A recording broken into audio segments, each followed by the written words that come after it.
जम्मू से एक बड़ी खबर सामने आ रही। श्री माता वैष्णो देवी मार्ग पर भूस्खलन की खबर मिल रही है। भूस्खलन के बाद यात्रा मार्ग पर मलबा आ गया। हिमकोटी मार्ग अस्थायी रूप से बंद कर दिया गया।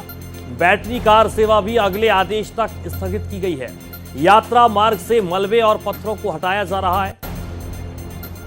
तो ये बड़ी खबर है। जम्मू में श्री माता वैष्णो देवी मार्ग पर भूस्खलन हुआ। तस्वीर भी आप देखिए किस तरीके से भूस्खलन हुआ और उसके बाद यात्रा मार्ग पर मलबा आ गया, जिसके बाद हिमकोटी मार्ग अस्थायी रूप से बंद करना पड़ा। बैटरी कार सेवा भी अगले आदेश तक स्थगित कर दी गई है। यात्रा मार्ग से मलबे और पत्थरों को फिलहाल हटाया जा रहा है।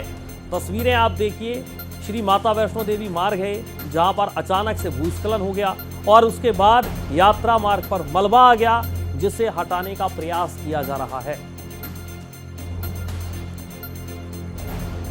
बैटरी कार सेवा भी अगले आदेश तक स्थगित की गई है।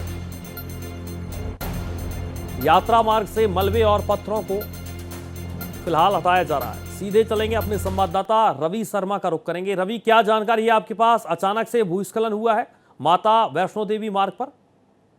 बिल्कुल सूर्य, आपको बता दूं कि पिछले 2 से 3 दिन में काफी उमस थी और लोग बारिश का इंतजार कर रहे थे, लेकिन आज बारिश जो है वो शुरू हुई। उसके बाद जो श्री माता वैष्णो देवी हिमकोटी मार्ग है वहां पर भूस्खलन जो है वो हुआ है और इस भूस्खलन के कारण जो मलबा है वो नीचे आकर जो मार्ग है वहां पर गिरा है, जिसके बाद वहां पर तुरंत जो यात्रा है उसे बंद करना पड़ा है। जो बैटरी कार सेवा है उसे बंद कर दिया गया है, वहां पर स्थगित किया गया है फिलहाल के लिए। और प्रशासन की जो टीमें हैं वो मार्ग को बहाल करने का काम जो है वो इस वक्त कर रही हैं और उम्मीद लगाई जा रही है कि जल्द ही इस मलबे को हटाया जाएगा और बैटरी कार सेवा भी एक बार फिर से शुरू होगी। फिलहाल उसे स्थगित किया गया है क्योंकि जो यात्री हैं उनकी सुरक्षा को मद्देनजर रखते हुए यहाँ पर इस तरह का फैसला लिया गया है। जब यहाँ पर लैंडस्लाइड हुआ तो सबसे अच्छी बात ये रही कि किसी को भी कोई जो चोट है वो नहीं आई, किसी की जानी नुकसान यहाँ पर जो है वो नहीं हुआ है। लेकिन एहतियातन तौर पर वहां पर तुरंत जो है वो प्रशासन द्वारा मार्ग को बहाल करने का काम जो है वो इस वक्त शुरू किया गया है।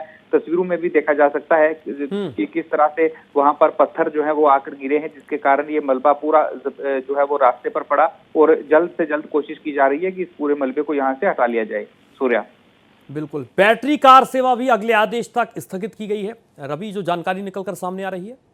बिल्कुल बिल्कुल, ये बैटरी कार सेवा जो है वो अगले आदेश तक यहाँ पर बंद कर दी गई है, क्योंकि पहले प्रशासन की टीमें जो है वो आंकलन करेंगी कि कितना नुकसान जो है वो यहाँ पर हुआ है और उसके बाद जब ये चीज सुनिश्चित हो जाएगी कि कोई और बोल्डर या पत्थर जो है वो ऊपर से या मलबा यहाँ पर नीचे आकर तो नहीं गिरने वाला, उसके बाद ही जो बैटरी कार सेवा है उसे बहाल किया जाएगा। क्योंकि जब बैटरी कार यहाँ पर चलती है तो उसमें 4 से 5 6 लोग जो है वो बैठे होते हैं, तो अगर अचानक ऊपर से पत्थर आ जाएगा या फिर मलबा ऊपर से गिरेगा तो किसी की जो जान है उसको नुकसान हो सकता है, कोई जानी नुकसान यहाँ पर हो सकता है, जिसके चलते प्रशासन के द्वारा एहतियातन तौर पर इस तरह का फैसला जो है वो लिया गया है कि आने वाले जो आदेश होगा उस तक जो है वो बैटरी सेवा फिलहाल वहां पर स्थगित करने का फैसला जो है वो लिया गया है। ये जो मार्ग है श्री माता वैष्णो देवी का, इसमें कितने श्रद्धालु एक दिन में आते हैं जाते हैं? कुछ संख्या आपके पास अगर जानकारी हो तो साझा करिए।